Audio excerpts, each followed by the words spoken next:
요한복음 제7장. 다 각각 집으로 돌아가고. 제8장. 예수는 감람산으로 가시니라. 아침에 다시 성전으로 들어오시니 백성이 다 나아오는지라 앉으사 그들을 가르치시더니 서기관들과 바리새인들이 음행 중에 잡힌 여자를 끌고 와서 가운데 세우고 예수께 말하되, 선생이여, 이 여자가 간음하다가 현장에서 잡혔나이다. 모세는 율법에 이러한 여자를 돌로 치라 명하였거니와 선생은 어떻게 말하겠나이까? 그들이 이렇게 말하면 고발할 조건을 얻고자 하여 예수를 시험함이로라. 예수께서 몸을 굽히사 손가락으로 땅에 쓰시니 그들이 묻기를 맞이 아니하는지라. 이에 일어나 이르시되, 너희 중에 죄 없는 자가 먼저 돌로 치라. 다시 몸을 굽혀 손가락으로 땅에 쓰시니 그들이 이 말씀을 듣고 양심의 가책을 느껴 어른으로 시작하여 젊은이까지 하나씩 나가고 오직 예수와 그 가운데 섰는 여자만 남았더라. 예수께서 일어나사 여자 외에 아무도 없는 것을 보시고 이르시되, 여자여, 너를 고발하던 그들이 어디 있느냐? 너를 정죄한 자가 없느냐? 주여, 없나이다. 나도 너를 정죄하지 아니하노니 가서 다시는 죄를 범하지 말라.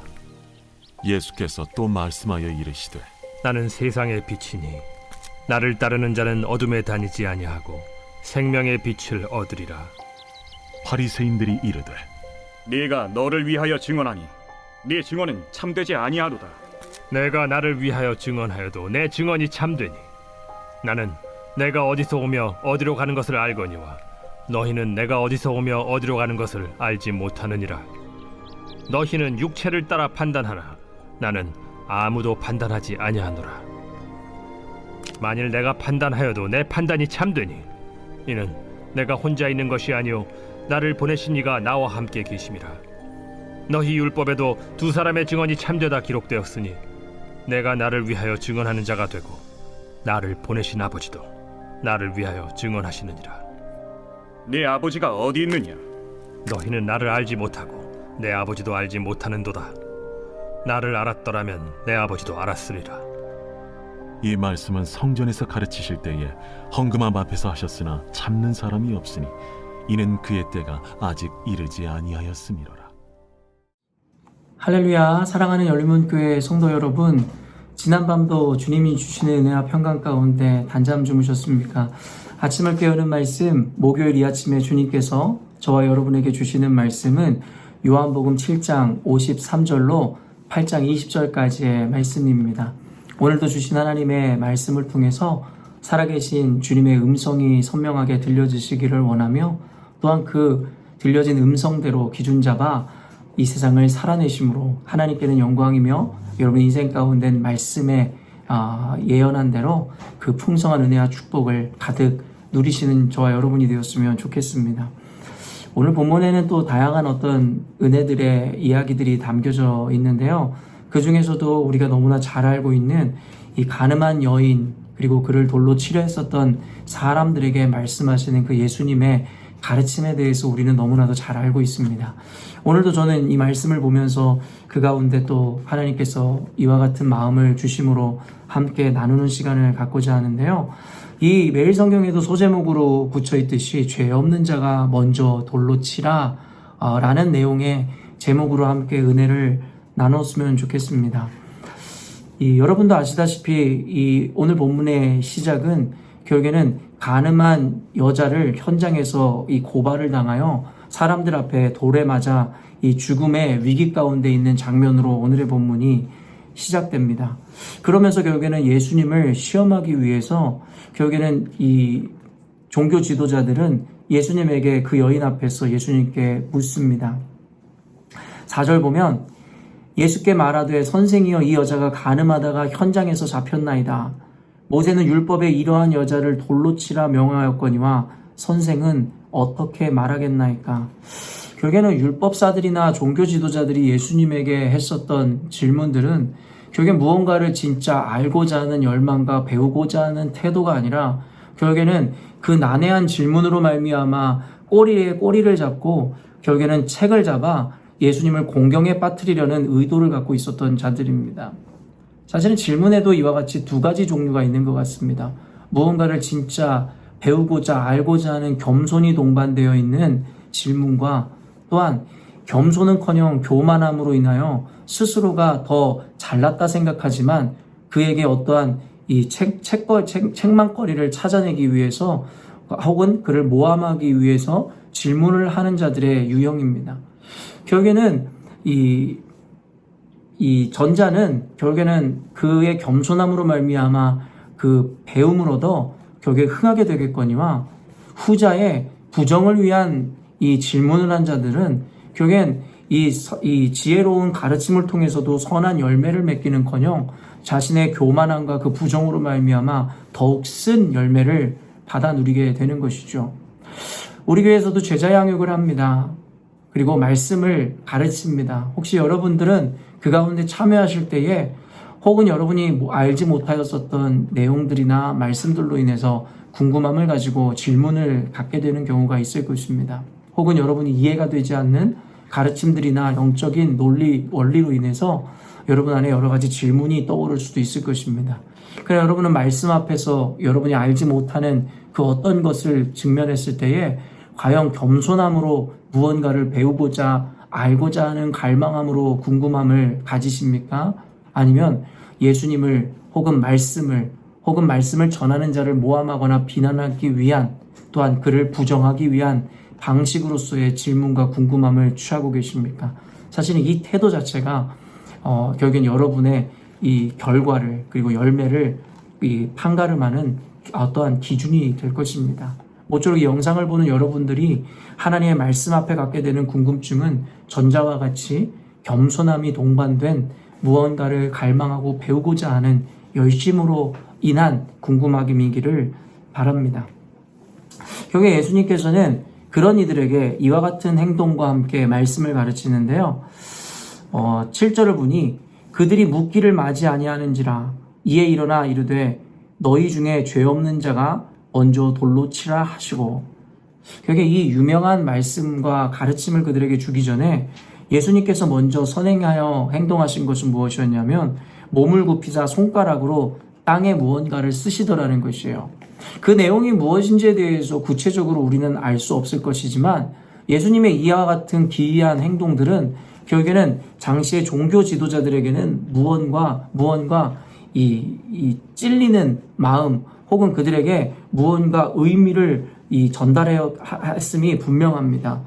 무엇이냐면 결국에는 하나님께서 모세를 시내산으로 부르시고 그 말씀을 돌판에 새기셨으므로 말미암아 하나의 기준과 그 말씀, 신앙의 시작이 이루어졌음을 결국에는 종교 지도자들은 너무나 잘 알고 있습니다. 예수님께서 이 허리를 굽히사 땅에 무언가를 쓰시는 이 모습은 하나님께서 돌판에 하나님의 마음과 가르침을 새기셨듯이 결국에는 예수님의 이 행동이 오버랩되어 그들에게 비춰졌을 것이 분명합니다. 방금도 이야기한 것처럼 죄 없는 자가 먼저 돌로 치라 말씀하시고 8절에 보면 다시 몸을 굽혀 손가락으로 땅에 쓰시니, 결국엔 예수님께서 하신 이 말씀이 곧 하나님께서 너희들에게 명령하신 그 율법과도 같은 것이다 라고 이야기하며 하나님의 동등된 권위를 가지신 분이심에 대해서 이야기하며, 그리고 이와 같은 가르침은 너희들에게 하나의 교훈으로 주는 것이 아니라 하나님이 주신 율법과 같이 너희들이 꼭 마음에 새기고 지켜내야 하는 단호한 말씀이고 분명한 말씀임에 대해서 강조하는 것이다 라고 이야기할 수 있을 것입니다.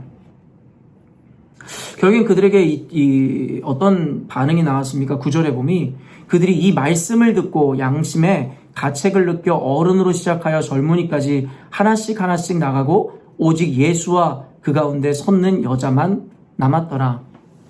결국엔 이 말씀을 봄으로 사람들이 그나마 양심의 가책을 느껴 어른으로 시작해야 남녀노소 할 것 없이 모두가 그 자리를 떠났다라고 이야기합니다.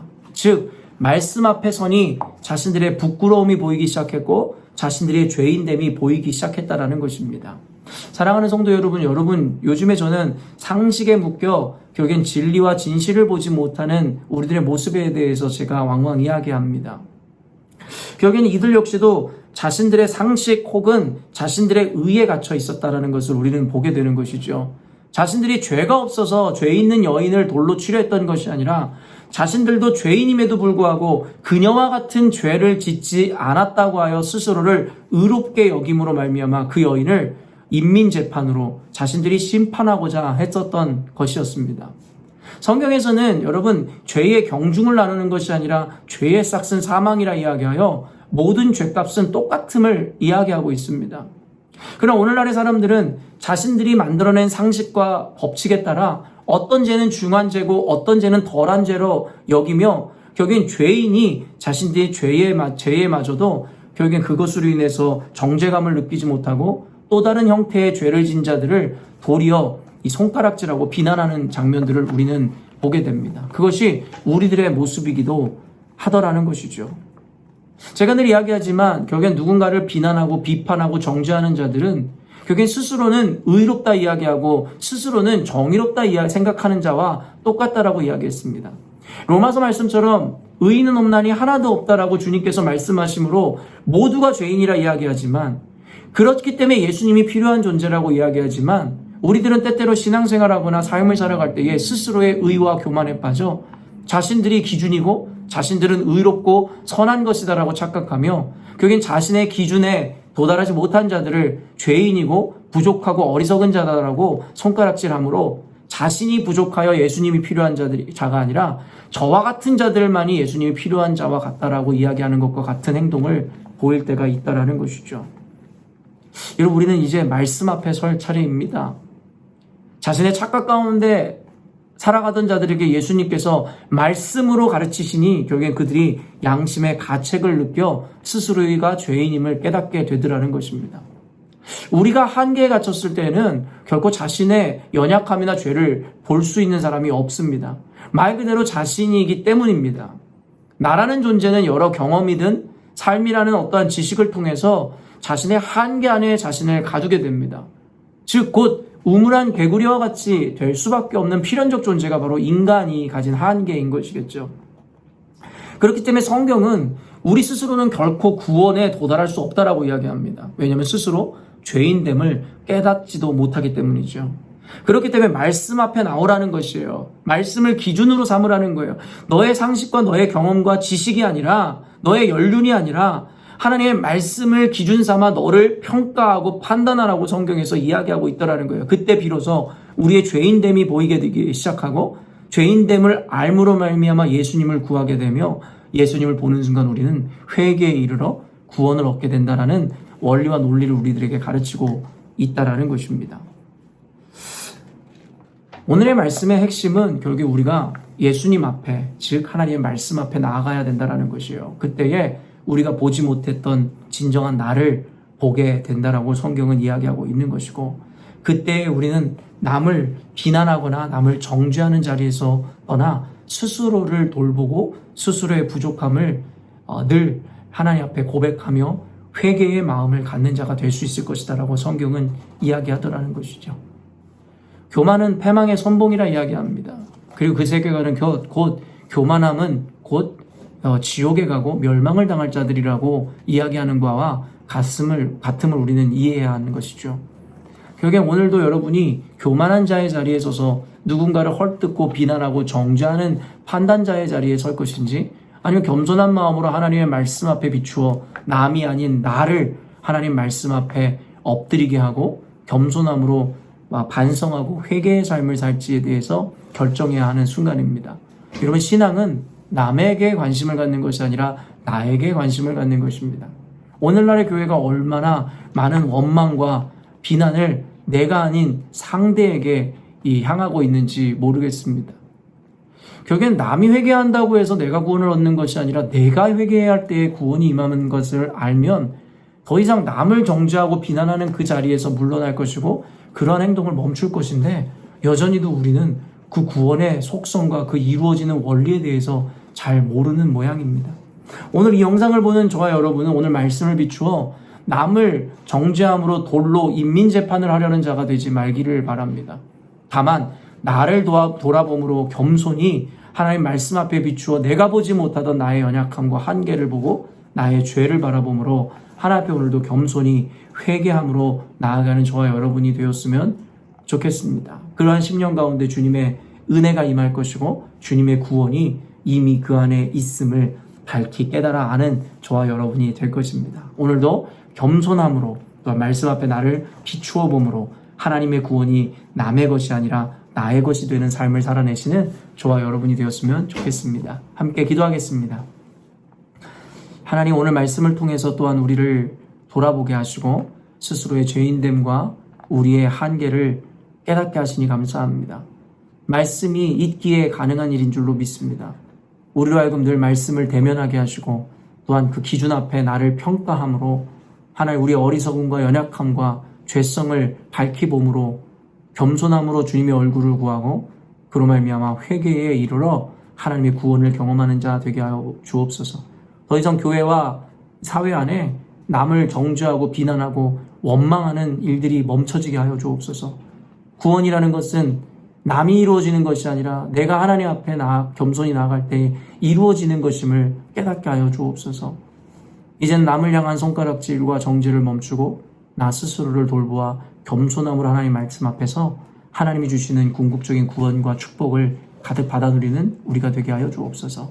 그때 교회와 사회뿐만 아니라 더 나아가 국가와 민족이 하나님 앞에 다시 흥왕하여 하나님 앞에 영광을 얻게 될 줄로 믿습니다. 다시금 이와 같은 말씀 앞에서의 겸손이 회복되어지는 오늘이 되게 하여 주옵소서. 감사드리고 예수님의 이름으로 기도합니다. 아멘. 사랑하는 열린문교회 성도 여러분, 오늘도 주님께서 주시는 귀한 하루를 우리가 맞이합니다. 오늘도 스스로를 낮추시고 하나님의 영광을 드러내셨던 예수님의 모습을 본받아 저와 여러분 스스로를 낮추심으로 하나님이 우리의 주인이 되시며 하나님의 말씀대로 살아내심으로 하나님께 영광이요 여러분의 인생 가운데 가장 귀한 열매를 맺는 오늘이 되었으면 좋겠습니다. 아침을 깨우는 말씀은 내일 아침에 또 만나도록 하겠습니다.